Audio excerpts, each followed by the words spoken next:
இந்த பிரபஞ்சத்தில் எத்தனையோ விஷயங்கள் நம்மளை சுற்றி நகர்ந்து கொண்டிருக்கின்றது.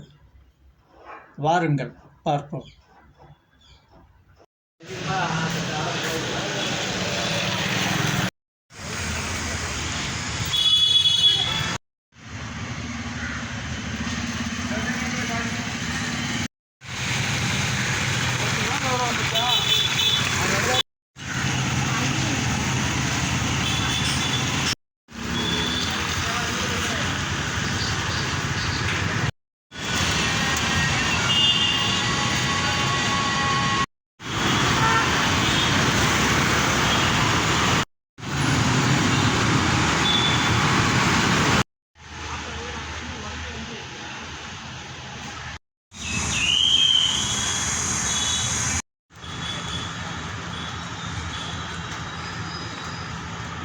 நாம் எத்தனையோ விஷயங்களை பார்த்து அன்றாட கடந்து கொண்டு போய்கொண்டிருக்கின்றோம். எத்தனையோ ஊர்களுக்கு நாம் போய்கொண்டிருக்கின்றோம், வந்து கொண்டிருக்கின்றோம். அப்படி போகும்போது எத்தனையோ பேர் நம்மளை சுற்றி போய்கொண்டிருக்கின்றார்கள். அவர்களை எல்லாம் நாம் பார்ப்பது இல்லை.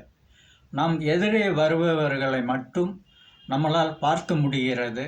அவர்கள் நம்மளை பார்த்து கொண்டு போய்கொண்டிருக்கின்றார்கள். இது ஏன்?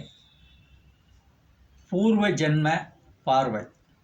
ஒவ்வொரு மனிதனும் நம்மளுக்கு கிடைக்கின்ற ஒரே விஷயம், ஒரே பொக்கிஷம் அந்த பார்வை மட்டும்தான். நம்மளை எத்தனையோ பேர் நம்மளை சுற்றி போய் கொண்டு இருக்கின்றார்கள். நம்ம அதை பார்ப்பதில்லை. யாரை பார்க்க வேண்டுமோ அவர்களை ஆண்டவன் பார்த்து போ என்று அனுப்புகின்றான். அந்த விதி கோட்டில் நம்மளும் பார்த்து போய்கொண்டிருக்கின்றோம், வந்து கொண்டிருக்கின்றோம். பல விஷயங்கள் நம்மளை சுற்றி நடக்கின்றது. அதையெல்லாம் நம்மளால் பார்க்க முடியாது. ஒரு சில விஷயங்களை மட்டும் ஆண்டவன் போட்ட அந்த கோட்டில் நாம் போய்கொண்டிருக்கின்றோம், வந்து கொண்டிருக்கின்றோம், பார்த்து கொண்டிருக்கின்றோம். இதுதான் பூர்வ ஜென்ம பார்வை. போன ஜென்மத்தில் நம்ம இந்த ஜென்மத்தில் யாரை பார்க்கணுமோ அது விதி இருந்தால் நாம் போகும்போது அவர்கள் நம்மை பார்ப்பார்கள். நம்மளை அவர்கள் பார்த்து போய்கொண்டு இருக்கின்றார்கள். இதுதான் பார்வை, பூர்வ ஜென்ம பார்வை.